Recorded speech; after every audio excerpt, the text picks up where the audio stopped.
नमस्कार. इन्फोगॉड चॅनलमध्ये आपले पुन्हा एकदा स्वागत आहे.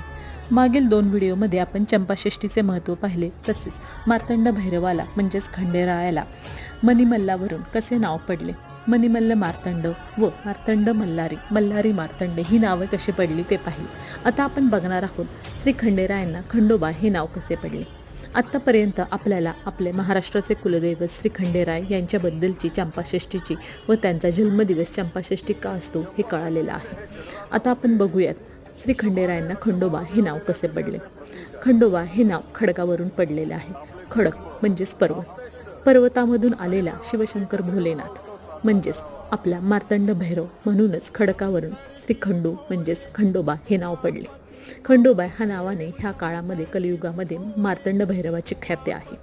तसेच ह्याचा तळी भंडार काय असतो व उर्वरित माहिती आपण पुढील व्हिडिओमध्ये बघूया. धन्यवाद.